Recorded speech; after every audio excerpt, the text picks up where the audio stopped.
ಪ್ರಿಯ ನಿರೀಕ್ಷಕರೇ ನಮಸ್ಕಾರ. ಬೀರ್ಬಲ್ನ ವಿಶೇಷ ಕಾರ್ಯಕ್ರಮಕ್ಕೆ ಆತ್ಮೀಯವಾದ ಸ್ವಾಗತ. ವೀಕ್ಷಕರೇ, ಹೌಸ್ ದ ಜೋಶ್. ಒಂದೇ ರಾತ್ರಿ ಪಾಕಿಸ್ತಾನ ಬೆಚ್ಚ ಬಿದ್ದಿದೆ.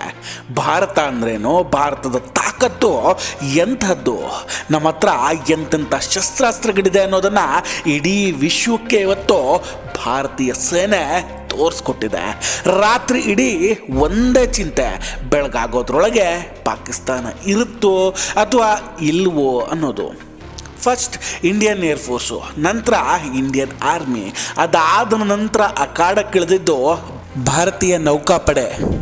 ವೀಕ್ಷಕರೇ, ಭಾರತ ಪಾಕಿಸ್ತಾನವನ್ನು ಹುಳ ಹೊಡೆದಾಗೆ ಹೊಡೆದು ಹಾಕೋಕೆ ಶುರು ಮಾಡ್ಕೊಳ್ತು.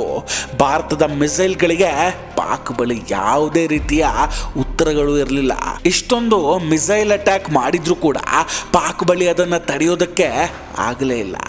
ತಡೆಯೋದಕ್ಕೆ ಪಾಕಿಸ್ತಾನದ airborne warning and control system ಇದೆಯಲ್ಲ, ಅದನ್ನೇ ಭಾರತ ಉಡಾಯಿಸ್ಬಿಟ್ಟಿತ್ತಲ್ಲ. ವೀಕ್ಷಕರೇ, ಇದು ಸಾಧಾರಣ ವಿಷಯ ಅನ್ನಿಸ್ಬಹುದು. AWCS ಇದನ್ನು ಹೊಡೆದಿದ್ದರ ಎಫೆಕ್ಟು ನೀವು ಅಂದ್ಕೊಂಡಂಗೆ ಸಾಧಾರಣ ಅಲ್ಲ. ಭಾರತದ ಮಿಸೈಲ್ಗಳನ್ನು ಪಾಕಿಸ್ತಾನಕ್ಕೆ ತಡೆಯೋದಕ್ಕೆ ಯಾಕೆ ಆಗಲಿಲ್ಲ ಅಂದರೆ ಅದಕ್ಕೆ ಮುಖ್ಯ ಕಾರಣವೇ ಇದು. ವೀಕ್ಷಕರೇ, ಇನ್ನೊಂದು ವಿಷಯ ಗೊತ್ತಿರಲಿ, ಭಾರತದಂತೆ ಪಾಕಿಸ್ತಾನವು ನಮ್ಮ ಮೇಲೆ ಮಿಸೈಲ್ಗಳನ್ನು ಸಾಲಾಗಿ ಹಾರಿಸಿದೆ. ಆದರೆ ಭಾರತ ಅದ್ಯಾವುದನ್ನು ಕೂಡ ಒಳಗೆ ಬರೋದಕ್ಕೆ ಬಿಡಲಿಲ್ಲ.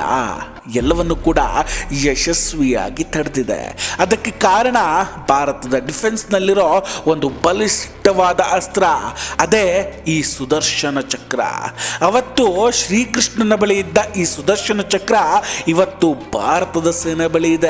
ಅವತ್ತು ಅಧರ್ಮಿಗಳ ತಲೆ ಉರುಳಿಸೋದಕ್ಕೆ ಶ್ರೀಕೃಷ್ಣ ಉಪಯೋಗಿಸ್ತಿದ್ದಂತಹ ಈ ಸುದರ್ಶನ ಚಕ್ರವನ್ನು ಇವತ್ತು ಭಾರತ ಅಧರ್ಮಿಗಳನ್ನು ಹಿಮ್ಮೆಟ್ಟಿಸೋದಕ್ಕೆ ಬಳಸ್ತಾ ಇದೆ.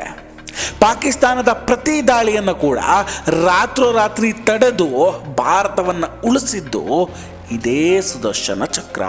ರಾತ್ರಿ ಭಾರತೀಯರು ನೆಮ್ಮದಿಯಿಂದ ನಿದ್ರೆ ಮಾಡುವಾಗ ಪಾಕಿಸ್ತಾನ ಭುಜ್, ಪಲೋಡಿ, ಚಂಡೀಗಢ, ಅಮೃತ್ಸರ, ಜಮ್ಮು, ಶ್ರೀನಗರ ಸೇರಿದಂತೆ ನಮ್ಮ 15 ನಗರಗಳ ಮೇಲೆ ದಾಳಿ ಮಾಡುತ್ತೆ. ಇದು ನಿನ್ನೆ ಅಲ್ಲ, ಅದಕ್ಕೂ ಹಿಂದೆ, ಅಂದರೆ ಮೇ 7ನೇ ತಾರೀಕು ನಡೆದಿತ್ತು. ಆದರೆ ಭಾರತ ಪಾಕಿಸ್ತಾನದ ಎಲ್ಲ ಡ್ರೋನ್ಗಳನ್ನು ಹಾಗೂ ಕ್ಷಿಪಣಿಗಳನ್ನು ಯಶಸ್ವಿಯಾಗಿ ತಟಸ್ಥಗೊಳಿಸಿದೆ. ಅದನ್ನು ಹೇಗೆ ತಡೀತು ಅನ್ನೋದನ್ನು ಡೀಟೇಲ್ ಆಗಿ ನಿಮ್ಮ ಮುಂದೆ ಹೇಳ್ತೀನಿ. ನಿಜ ಹೇಳಬೇಕಂದ್ರೆ ಭಾರತ ಹಾಗೂ ಪಾಕಿಸ್ತಾನದಲ್ಲಿ ಗೇಮ್ ಚೇಂಜರ್ ಆಗಿ ಕೆಲಸ ಮಾಡಿದ್ದು ಇದೇ S-400 ಸುದರ್ಶನ್ 400. ಭಾರತದ ಟ್ರಂಪ್ ಕಾರ್ಡೇ ಇದು.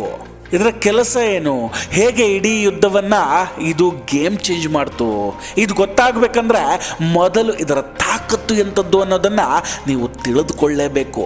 ಆ್ಯಕ್ಚುಲಿ ಈ ಅಸ್ತ್ರವನ್ನು ಭಾರತ ರಷ್ಯಾದಿಂದ ಖರೀದಿ ಮಾಡಿಕೊಂಡಿದ್ದು.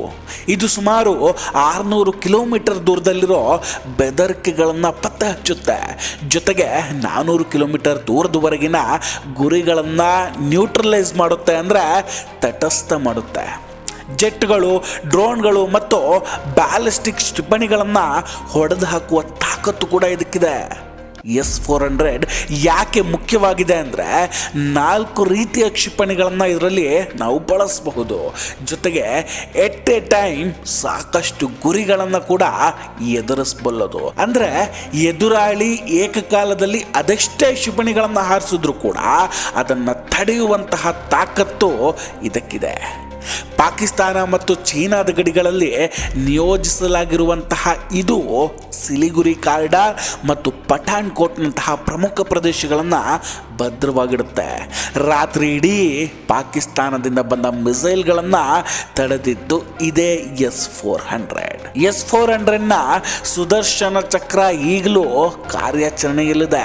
ಮೇ 7, 2025ರಿಂದ ಭಾರತವನ್ನು ಗುರಿಯಾಗಿಸಿಕೊಂಡು ಬಂದ ಪಾಕಿಸ್ತಾನಿ ಡ್ರೋನ್ಗಳು ಮತ್ತು ಕ್ಷಿಪಣಿಗಳನ್ನು ಇದು ಯಶಸ್ವಿಯಾಗಿ ತಡೆದಿದೆ.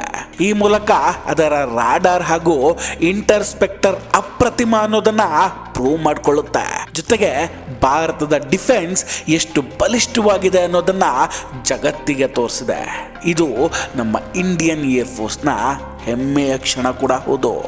ಭಾರತದ S-400 ಒಪ್ಪಂದ ಹೇಗಾಯಿತು, ಇದು ಭಾರತಕ್ಕೆ ಸಿಕ್ಕಿದ್ದು ಹೇಗೆ, ಇದು ಇನ್ನೊಂದು ಇಂಟ್ರೆಸ್ಟಿಂಗು. ರಷ್ಯಾ ಹಾಗೂ ಭಾರತದ ನಡುವೆ S-400 ಒಪ್ಪಂದ ಆಗುತ್ತೆ ಅಂದಾಗ ಮೊದಲು ಇದಕ್ಕೆ ಅಡ್ಡಗಾಲಿಟ್ಟಿದ್ದು ಅಮೇರಿಕ. ಭಾರತಕ್ಕೆ ಈ ಅಸ್ತ್ರ ಸಿಕ್ಕರೆ ಭಾರತ ಎಲ್ಲಿ ಬಲಿಷ್ಠವಾಗ್ಬಿಡುತ್ತೋ ಅನ್ನೋ ಭಯ ಅವರಿಗೆ ಕಾಡಿತ್ತು. ಅದಕ್ಕೆ ಅವತ್ತು ಅಮೇರಿಕ ಇದನ್ನು ತಡೆಯೋ ಕೆಲಸ ಮಾಡುತ್ತೆ. ಜೊತೆಗೆ ಭಾರತದ ಕೆಲವರು ಕೂಡ ಈ ಒಪ್ಪಂದಕ್ಕೆ ಒಪ್ಪೋದಿಲ್ಲ. ಆದರೆ ಮೋದಿಜಿ ಅಮೇರಿಕದ ಆವಾಜ್ಗೂ ತಲೆ ಕೆಡಿಸ್ಕೊಳ್ಳಿಲ್ಲ, ಯಾರ ಮಾತಿಗೂ ಹಿಂಜರಿಲಿಲ್ಲ.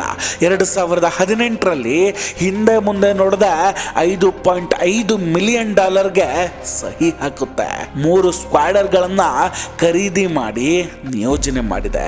4ನೇದನ್ನು 2025ರ ಅಂತ್ಯದ ವೇಳೆಗೆ ಮತ್ತು 5ನೇದನ್ನು 2026ರ ಹೊತ್ತಿಗೆ ನಿಯೋಜನೆಗೊಳ್ಳಲಿದೆ. ಪ್ರತಿ ಸ್ಕ್ವಾಡ್ರನ್ಗೆ ಲಾಂಚರ್ಗಳು ಮತ್ತು ರಾಡರ್ಗಳು ಸೇರಿದಂತೆ 16 ವಾಹನಗಳಿದೆ.